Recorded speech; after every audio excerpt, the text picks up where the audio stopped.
President Biden continues to invest in people and in jobs and in our future. First of all, congratulations on another great jobs report. I mean, we shouldn't just go over that real quickly. 10 million jobs in your year and a half tenure is really unbelievable. And a lot of them have been created right here in southwestern Pennsylvania. And as Stephanie and President Tahani had mentioned, it's not just for the robotics software engineer in Pittsburgh. It is for the small town in Westmoreland County, in Beaver County, the manufacturing facilities that are transitioning, and the type of training that can happen throughout our community college, but for families. And I know you talk about this all the time, and it's so important. It's about hope and for the future, for the next generation who are out there wondering what's going to happen. You mentioned the displacement that's going to, could happen, and the changes over the next 10 to 15 years. This doesn't leave people behind, and we appreciate that very, very much. And by the way, we're looking forward to seeing you on Monday at Labor Day. You're always here with us, and we're looking forward to it. We're guaranteeing good weather, Mr. President. All right. All right. Sir, do you have anything you'd like to add about what's going on in the community? Well, sure. I think what's important about this is, as you spoke to, Mr. President, often people think that robotics and AI are leaving people behind. But we're being really intentional, both demographically within our communities, people of color and women, and also in our rural communities about how do we connect people to inclusive career pathways, but also actually connecting them to business development opportunities in the robotics and AI industry, which traditionally they may not have had access to. So what we're really doing is being intentional about figuring out how do we make these connections and really making this an economy for all. So thank you, Mr. President.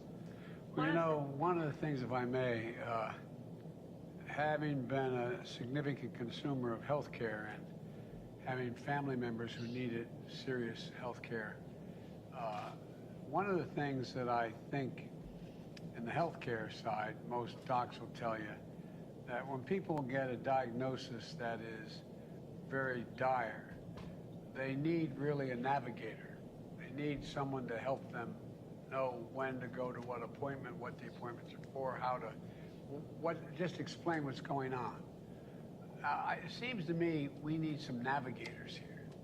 And I'm wondering how you're doing that. I mean, you have someone, let's say there's someone, we were doing this on a local Pittsburgh television station, and someone listening and saying, well, I'd like to get trained.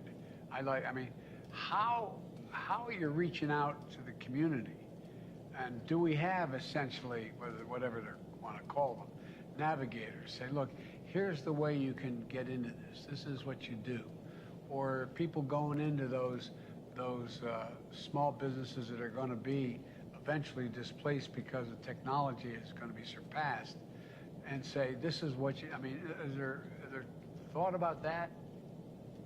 Absolutely, Mr. President. Thank you for that question. And that really is the spirit of, as I was talking about earlier, our project and the way our partners are coming together. So we have 5 projects that are woven together, each with incredible organizations that know how to actually be on the ground. Most of our money is actually going out to neighborhoods and communities, so they can actually use the organizations that know their people, that know where the businesses are, that know where those individuals are that have to get into the jobs, where those people are that are ready for entrepreneurial opportunities. So for example, it starts with our manufacturing extension partnership. They know where those manufacturers are, and they understand their readiness to adopt technologies.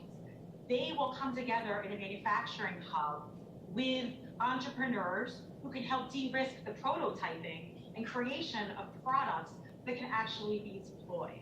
We also have our lead accelerator entity in the region that's creating a new model of startup factory with anchor maker spaces throughout the communities where we can identify opportunities to create new technologies that will be deployed into those companies. And taken all together, our workforce ecosystem, as Dr. Janey described, will actually be connected by a web of workforce boards and other community organizations, including labor unions and other, at the neighborhood level, who can then bring those curriculum partnerships, the workers to the table for those jobs. So we're really relying on, as I said, 200 entities and partners who know how to navigate and know where the businesses are and know where the people are to make sure we have a marriage and an alignment that can propel this opportunity. One of the things I'd raised, and I've not raised with the Secretary, but I've raised with you guys and everyone who's part of this grant effort, I think it's useful. Think about it. 25 years ago, 30 years ago, almost every high school had shop classes where you learned how to work with your hands, where you learned you could go and take carpentry or automobile, and just to get a sense. I really think we should be talking, and I don't have a program, but I think we should be talking about a little bit about how we let high school students know how things are changing and what may be available down the road. And I know we're supposed to, I know I'm taking this longer than I should, but a guy who's been talking about transition for a long time with me has been Joe Manchin. He lives, breathes, and eats West Virginia. But Joe, how's this going to help, if it is, the West Virginia, the transition to a strengthened, not totally new, but a new economy? Yeah. Well, Mr. President, you and I have spoken many times about this when you first came into office, even when you was running at that time, about how West Virginians felt they were left behind. My wonderful state and all the great workers and the people in my state that worked hard and they're very proud, they've done the heavy lifting for years and years and years, and basically they never complained. And as things started changing and transitioning, there was nothing left for them. 21 of our most affected counties are in southern West Virginia. This is based around that, and it's pumping into an area which is, we call it the Appalachian Climate Technology, or the ACT Now Coalition, which is led by Brandon Dennis, and Brandon's here with us, and he's done a tremendous job with his team and the Coalfield Development Corporation. It's basically reinventing, not just reinventing, but basically being able to meet the needs of the public as we transition and making sure that we can provide the services. That's what they've been doing for quite some time, and this announcement here and this rescue plan, the American Rescue Plan, continues to play benefits for West Virginia. But also your co-chair of Appalachian Regional Commission, Gail Manchin, who I know very well, is very, very proud that Appalachia has gotten so much consideration and assistance. And you're the first person, Mr. President, and with your most capable secretary and our dear friend Gina Raimondo, directing it to the people that need it the most. I think that's what we're here to say is thank you. These 21 counties have eight regional projects. I have with us here on the panel, I have my dear friend Amy Goodwin, chairman, she's a mayor of Charleston. I have Steve Williams, fellow colleague of mine, and he is mayor of Huntington, our two largest cities. And we have with us also Stephanie Tyree, and she's the West Virginia Hub Director that works directly with these projects. They can explain in detail what this is going to allow us to do, and we've gotten this $62.8 million, one of the top awards, and we're so proud of that. But the need is there, and I can guarantee the investments will be made. You and I have spoken many times about you can spend money or you can invest money. We're going to give you a return on this. We're going to give the taxpayers of the United States a return on their investment in West Virginia. That's what this is about. And a reward base to the people who have done the heavy lifting, allow them to continue to transition. Now with our Inflation Reduction Act, Mr. President, this segues right into that because now it's going to allow them to start focusing on a complete new way of delivering the energy that this country is going to need. Coal, we talked about all the cars, and Debbie Stabenow and I talked about that a lot, and I said, Debbie, you wouldn't have a car if it wasn't for the coal and the steel that we produce to send you the material that you need to make the cars. So we're all hooked to the hip here.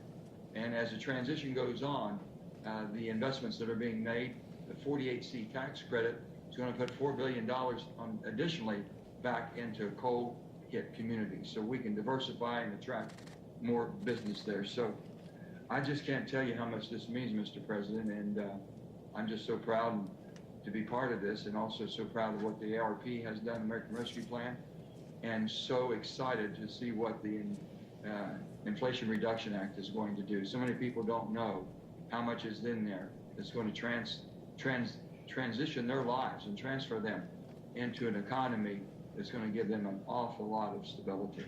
So we're very proud. Well, Joe, thanks. I'd love to talk to every one of you, but I'm getting a sign here. I better cut. They're going to have a I was afraid you were going to get the hook. But look, We can do this all day, but the point, let me conclude by saying this. This is not going to waste money, what we're talking about each year doing. It's going to grow the economies. It's going to keep us in a position where we are the most advanced economy in the world, and where we bring along the people who have made this country. You know, I joke, and I shouldn't get political, but let me put it this way. The people who built the country are hardworking people who work with the sweat of their brow and their hands, and they're the ones that created a middle class. And I think this is going to enable that same group of people, like most of us were raised by, to be able to have an opportunity to continue to do well and to take us through this next phase. Because, you know, there's that, Joe and my colleagues in the Senate used to always kid me for quoting Irish poets, but all's changed. It's changed utterly. A terrible beauty's been born, as the Irish poet said. And we've got to take advantage of it, and I think we can. I really, genuinely think we can. And I look forward to meeting all of you at some point along the way, and we're going to continue to keep this moving, because there's $3 billion total in this, and it's going to grow the economy. Everybody's better off. When you grow the economy, everybody from the local drugstore to the local supermarket to the local church, everything grows. And that's what this is about. Anyway, thank you all. Thank you. If I can say one thing to you, Mr. President. Yes. Thank you for not forgetting and not leaving anybody behind. I can't tell you how much this means to our hardworking people in West Virginia. And they are truly appreciative, and the families are, to be able to stay where they love and their heritage and their roots are. And so many of them had to leave. You given them that opportunity, and you didn't forget, and you kept that promise, and I appreciate it. Well, Joe, remember, I'm from hard coal country, Scranton. All right? Okay, anyway, thank you all so very, very much. Thank you, Nancy. Congratulations, everybody, and we're excited to work with you to make all of this a huge success. Thank you, Mr. President. Thanks. All right. Hey, Mr. President, do you consider all Trump supporters to be a threat to the country? No, everyone. Come on, look, guys. You keep trying to make that case. I don't consider any Trump supporter to be a threat to the country. I do think anyone who calls for the use of violence, fails to condemn violence when it's used, refuses to acknowledge when an election has been won, insists upon changing the way in which the rules you count votes. That is a threat to democracy. Democracy. And everything we stand for rests on the platform of democracy. When people voted for Donald Trump and support him now, they weren't voting for attacking the Capitol. They weren't voting for overruling the election. They were voting for a philosophy he put forward. So I am not talking about anything other than it is inappropriate, and it's not only happening here, but other parts of the world, where there's a failure to recognize and condemn violence whenever it's used for political purposes, failure to condemn the attempt to manipulate electoral outcomes, failure to acknowledge when elections were won or lost.